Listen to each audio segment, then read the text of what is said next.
Hey guys, welcome back. Dean Lloyd here, Lloyd Consulting Co. I invited you on because my next guest is Lukas Williams. Um, and hey, Lucas, how you going? Good brother, how are you? I'll just let you, the traditional, who's your mob, where you from? Yeah, sure. So my name's Lukas Williams. I am from the Bundjalung people in New South Wales, which is near Tweed Heads, near Byron Bay. So born there, grew up there, and now I'm living in the Northern Territory on Larrakia country, brother. Okay, thank you. Thank you for sharing. So, first job, can you remember your first job? Did you have a first job? What did it look like? Sure, far out, man. Um, my Testing your my memory, first eh? job, yeah, my first job was a 13 and 9 month year old kid working in the meatworks in Casino, New South Wales. And and I thought that I knew what life was all about. So that was my first job in the slaughter hall. And I thought that my life, I thought I was going to be there when I was 70. That was Okay, my thinking. so that was the town that you're in. That's what sort of people did. That's what you're seeing. Yeah. What were you doing? Like, what was like picking up shit, sweeping up shit? What were you doing? Yeah, so I was on the offal table. I was on kind of the gut table. I was learning to gut. I did jump to the top pretty quick, which was good. I wasn't there for a long time, but I knew people. And so, yeah, just started to do some slaughtering. And then I went for lunch one day, come back, smashed off my face. They sacked me. Yeah, yeah. Hey, you don't want to be playing with knives doing that stuff, mate. No, that's right. Really, they probably done you a favor in the end, yeah? Yeah, 100%. I remember when the boys said to me, I said, I thought I was all good. And they said, Bros, your eyes were glowing red. I'm like, well, I didn't know that. I thought I was all good. Yeah, yeah. So, can you remember your first paycheck?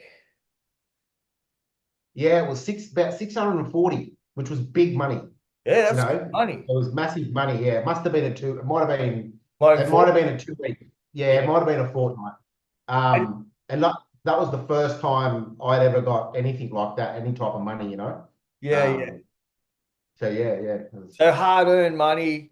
What did you want to do with it? Did you spend it? Did you save it? Were you like, let's go get whatever? Or, where did it go? And like, did you have I'm saving up for a skateboard or like what was that sort of like for you Yeah, having the money? I think I was trying to be a man because I had just not long finished doing time in the boys' homes. Yeah, And I well, thought, fuck, I don't want to live this life. And then I went to try and, went to the butcher. I went to the meatworks. And I remember that paycheck. And I think I was just trying to work life out. I wanted to be this man, but I didn't know how to be. yeah, okay. So by memory, I know that money, I would have been thinking, at the time about, probably giving mum and dad some money, buying some food, trying to do things that are responsible. But it Yeah, didn't work yeah. out that way.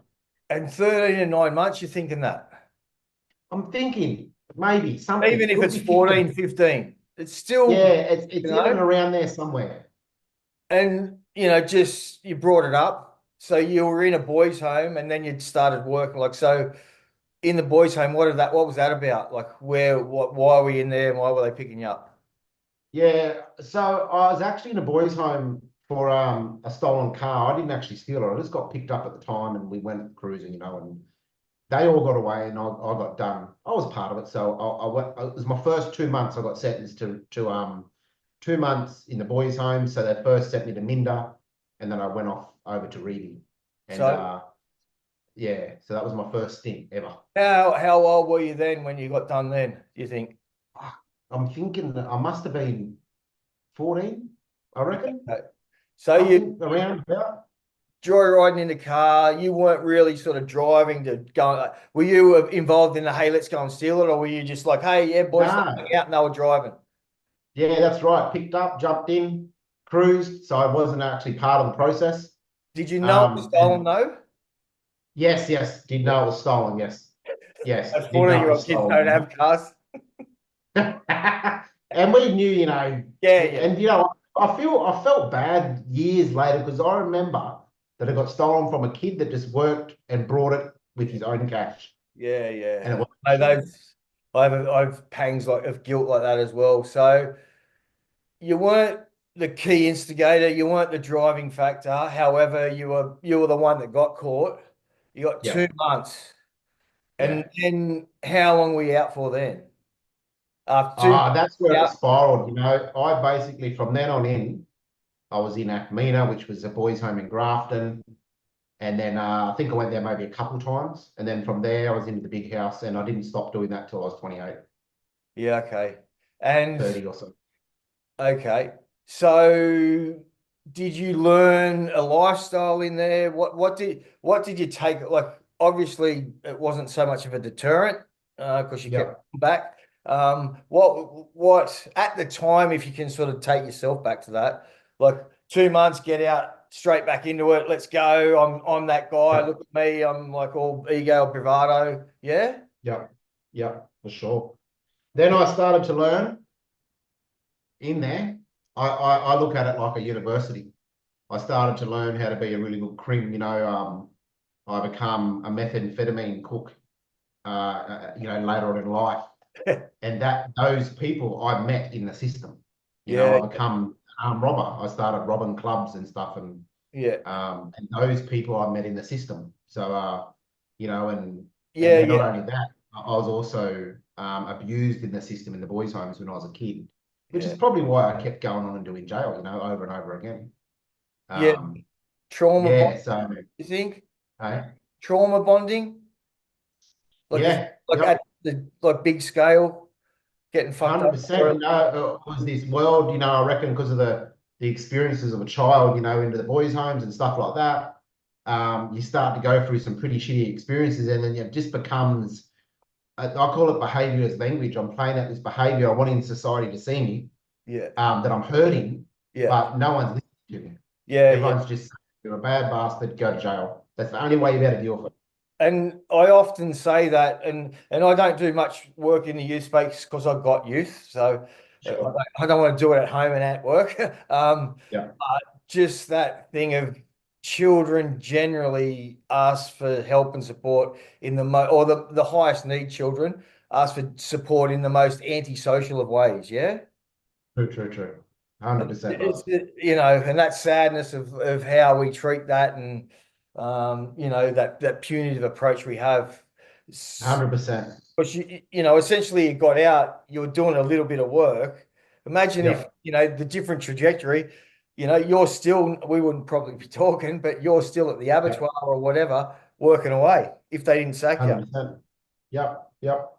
And I just often think to myself, wonder what life would have been like if I had those role models in life that seen my cry for help, those behaviors I was using, that behavior as language, and Yeah. went, oh, come over with us. We'll take you under our wing and we'll teach you the right way.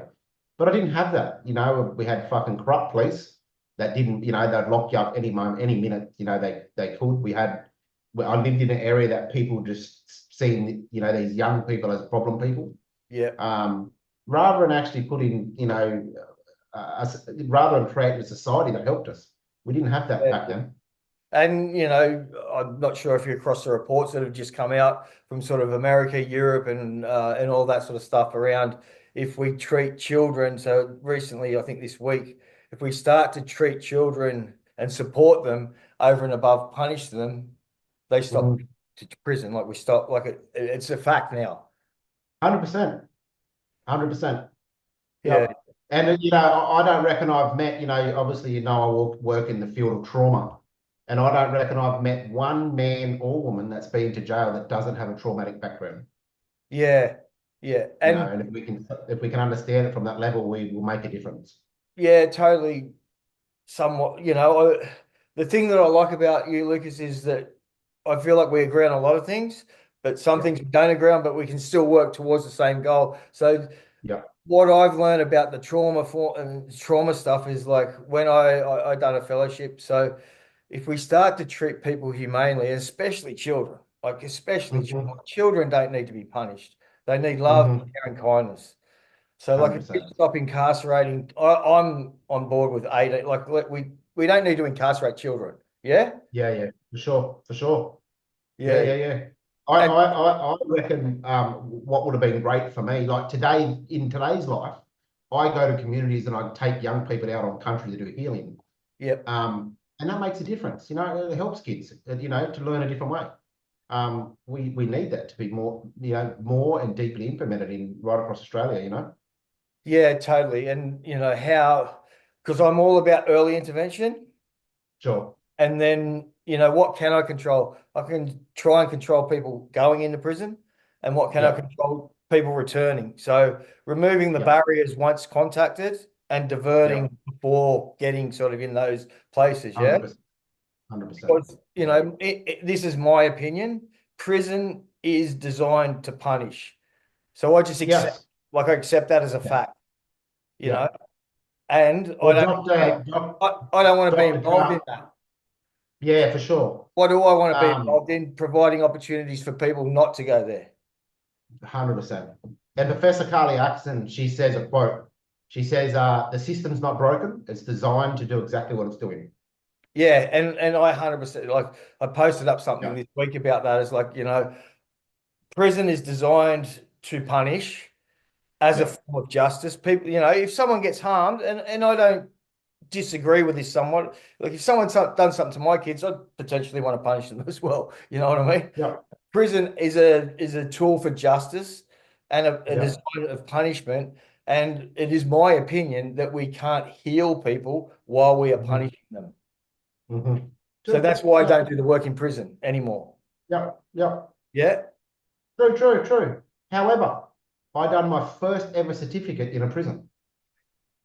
Yeah, yeah, and like I said, this is where I'm open to hearing your 100%. stories and like I went to school, I went to year 12. I didn't need to do certificates when I was in prison, but I Yeah, true. understand I understand that that's sort of where some people do access that. But my Yeah. point is let's try not to wait until they go to prison Yeah. to educate them.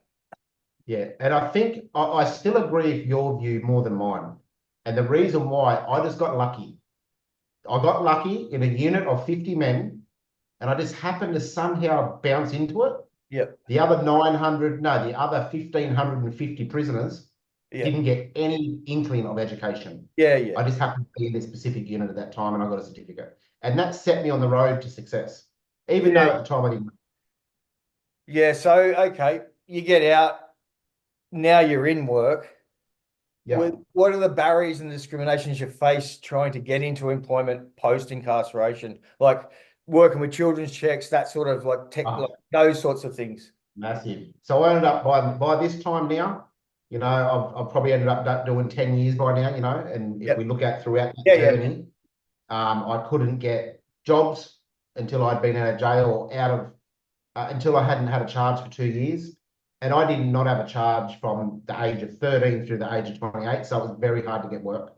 My Yep. working with children's check, both New South Wales and Northern Territory, it took me like 12 months to get it. I had to show cause, I had to show reason. Yep. And through that journey, I nearly felt, well, I can't say I felt like it because I don't know what it would feel like. But I was going through an experience where I thought that the system thought that I was like a child molester or something because I wasn't allowed to be near children, Yeah, you yeah, know? yeah, And it was fucking just, it was disintegrating in my body because I knew that I was a good person. I knew that I could help people. yeah, But here's this state telling me, well, you can't be with children. I'm like, what the fuck? So it took me a journey to go from that. The healing inside my body was massive. yeah. And I eventually got it. It was a it was a big major stepping stone. But the journey in that, I didn't give up. I only went, oh, fuck it. I'm not, because it was Yeah. too hard. And Um, so in that journey, what like scaffolding, support, system structures, where were you leaning on to help you? Obviously the 1,500 didn't get the access. You got the access, yeah, but you still needed, in my opinion, you need the support systems and structures. 100%. Your family was like, where were you leaning to get the support? Because I fought corrective services for 3 years in the Human Rights Commission. So like, I was leaning on some people. Well, who were you Sure. leaning on to get up and out? So I had a family dynamic that was made that it was very supportive. Yeah. And what they did is because I got out and I went back into the world of crime, and drugs and alcohol, and they were scared as shit, my family. But what they did is they went out and sourced their own help from services, saying, look, they went to mental health themselves and went, look, you know what? I have this son. He's violent. He's on drugs. We don't know what to do with him. So they went through this hard slog of learning how to be with a person that was a drug addict, that was going in and out of the system. And so they learn all the little bits and pieces and skills that they needed to learn not to trigger me. And Yeah. what that done is it brought me closer. Yeah. Yeah. Yeah. And through that journey, they then helped me through the process to get me into the help that I needed. But that took, 2 years. Yeah. It Yeah. took 2 years. Yeah. And I put them through a lot of scary shit and stuff like that, but but that's what it took for my family to get me. So that was the structure that I just had this family around me. I knew nothing about it though. I didn't know that's what they're doing. Yeah. All I see, I knew they Yeah. were doing shit, this and that. And then I remember thinking back, I thought, oh, gee, they handled that well, or they handled this well. Well, they were getting support. They were learning what to do with me. Yeah. And And I think too often our families at times may be suffering as deep as we think we are as the people going in and out of jail. yeah. And families also need the support. Yeah, I totally agree. And part of how I like to work with people systemically is the people that are in the system that are most capable, willing, Yeah, and able. If you get them to function up, it yeah, allows the others to function up. Like if you stop, 100%. oh, we're going to save Lucas, we're going to save Lucas. Oh, we can't save Lucas. How can I address that Yeah, for me? And then I address yeah, that, and that allows you to save yourself, essentially. Yeah. for sure. Yeah, Yeah. bro. 100%. Yeah, yeah. Yeah. Yeah, nice, buzz. Okay. So give us a little bit of a spiel about the stuff you're doing now and where you're at and what that looks like. I'm probably jumping forward, quite a number of years, but I went on after I'd end up doing 10 years in jail. I went on to do a diploma, a Cert 4, a degree, a master's. I'm now doing a PhD at Bachelor University in the Northern Territory. And I'm leading the country. A lot of my programs lead to domestic violence fields, the trauma-informed field, and my organisation's called Lukas Williams Leadership Inside Out, and also a program of mine that I've developed called Ganna Healing is best practice in Australia. And we work with communities, with organisations from CEO right through government bodies, just around how we work with people that got trauma. How can we make a difference in people's lives? How do we skill up workers to work with people that might have trauma? And how do we see trauma through the lens of a language rather than seeing the person as a problem? So we really just focus on those, really critical areas. I've won, so amazing, I've won awards. This year I got the 2024 keynote speaker nationally of Australia. So that was pretty cool. Yeah, no. I had a plan and a goal. Thanks, bro. I had this goal last year. I was like, I want to become Australia's #1 speaker, and fucking it happened in 12 months. So I'm pretty proud of it. Yeah, it's cool. My experience has been people that have the capacity to get up and out of situations that we both may have been in. They're very good people to have around. They don't mess around. You get stuff done. You know what to do. Someone said to me the other day, geez, you're really good in a crisis. I was like, it's my bread and butter. That's right. I'm the same. Yeah. Pragmatic. I'm the same. Hey, someone's on fire. Let's just we do this. That's what we do. Blah, blah, blah. Yeah, 100%. Yeah. For sure. But I remember I was working on these communities one time, and there was people trying to commit suicide in some trees, like just not far from where we were. And all the workers freaked out. And I worked it all out very quickly, exactly what you're saying, because I grew up in a traumatic home, or I grew up in the jail systems. So chaos to me was fucking second language. Feels comfortable. Yeah, that's right. Oh yeah. Yeah. No, it's amazing. So question I like to pose to people, going to plan, the work that you do works. People stop going to jail. Where would you go? What would you do? Like, what's the exit? Where's the goal? Who for? Sorry, bro. Run that past me again. So if the work that you're doing now, generation, you heal a generation, the transgeneration stops going down. You pass on healing transgenerationally instead of trauma transgenerationally. You get that down. You don't need to do the work you're doing anymore. What would you do? Oh. Gets everyone. That's a good one. It gets everyone. That's a good one. What would I do? Gee, that's a good question, bro. Yeah, yeah. Because that's the goal, isn't it? What with the work that we do, Well, it is. the goal is like to not have this anymore and put myself out of business, essentially. But I'd just love to be at home raising my children every single day Yeah, okay. and enjoying food off the land, off country, living wherever, didn't need money to live, just Yeah, yeah, live on country. And we just live in a peaceful world where everyone's together. yeah. That's So I've just always had being this, go, keep going, hey. keep going, keep I've going. always I've always said growing up as a child and even to my partner now, I just love to go and live somewhere where there's just no people, just be Yeah, and be like it used to be the old days where we were just part of the country. The most activity we'd do daily would be chasing food. yeah, The women would cook and different things like that while the men prepared other things. yeah, Ideally, I reckon that would just be the ideal life to raise beautiful children. yeah, yeah. And do you do knockout, Corey knockout? No, I don't. No.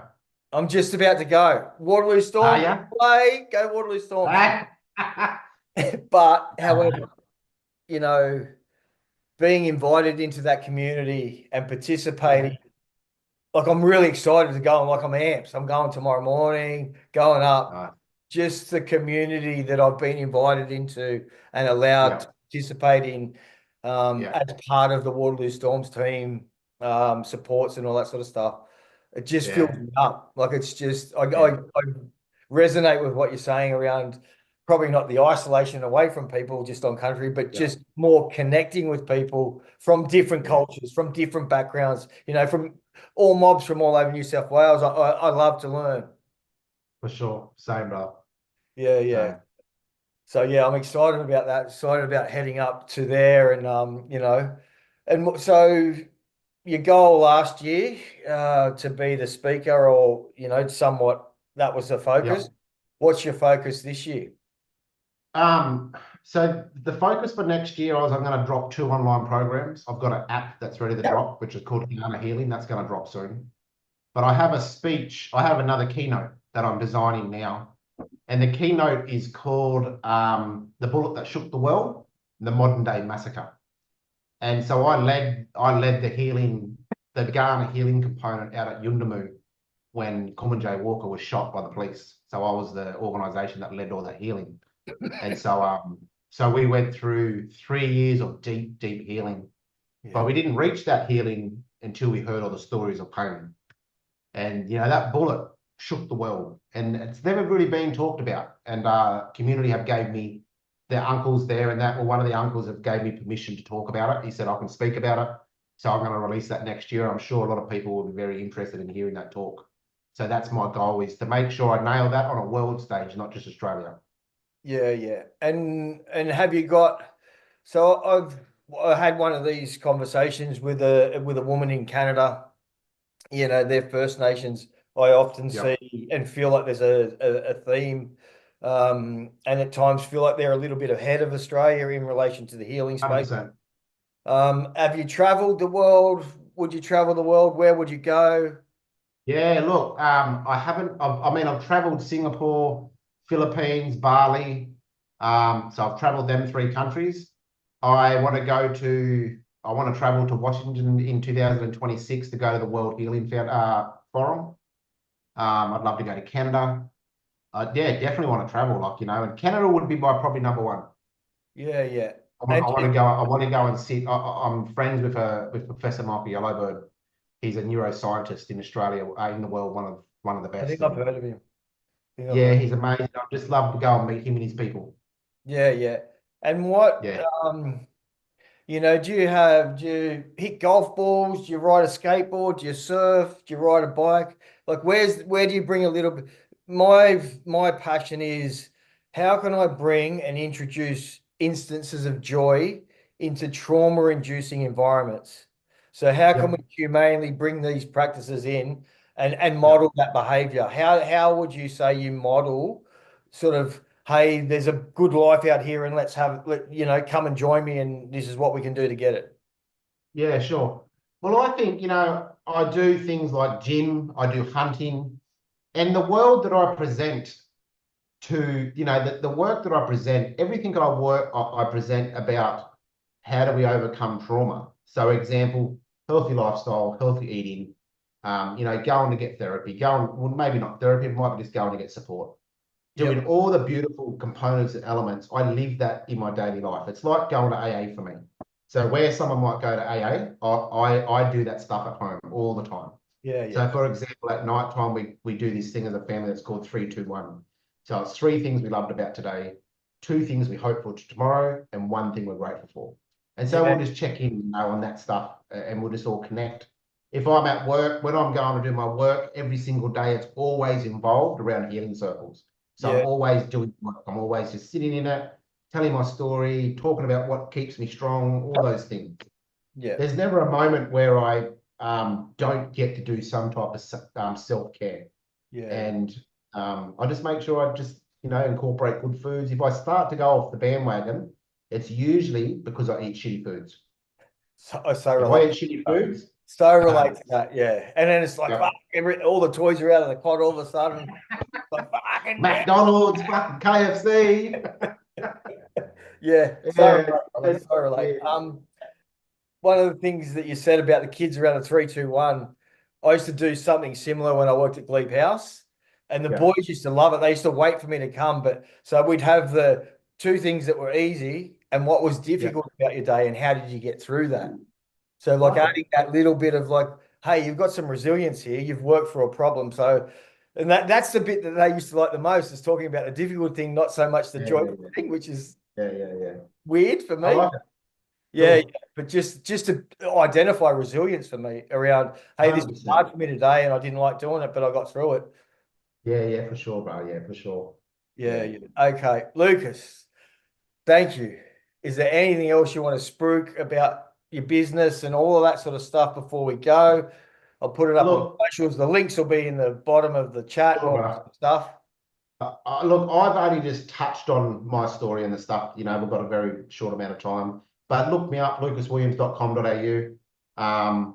And yeah, I've got other big podcasts out there of Gary Jubal and I Catch Killers, and Yep. you can go check that stuff out. I've known Dean here for, 6 or 7 years now, and it's good to And connect, when you brother. And come thank you down and for having me. had I the definitely will. brought your boy down with us and me and Danny and you and we caught Uncle Yeah, in the street. You were so I remember how excited that's you were. right. Remember Yeah, that? Got a photo with it Stan. was good, eh? It was very, It very was good. mad, bro. Yeah, I just looked at the video that I took with Denny Yeah. that day. We were in the Oh, video. yeah, We were in the okay. video. Yeah. I Yeah. just got it sent to you the other week. It's amazing. Yeah. Yeah. No, I Yeah, really yeah. value you, Lucas. I enjoy your authenticity, you Thanks, brother. know, very congruent in the work that you do and the way that you carry yourself. And that was one of the other reasons why I wanted to get you on and have a yarn and just your passion. You know, Yeah, most of the people that I've had on here and talk to, their passion for the work that they do sure, shine brother. through. So much success, mate. Good luck with your keynote for next year and all of that sort of stuff. So yeah, thanks again, mate. Really appreciate your time. Thanks, brother.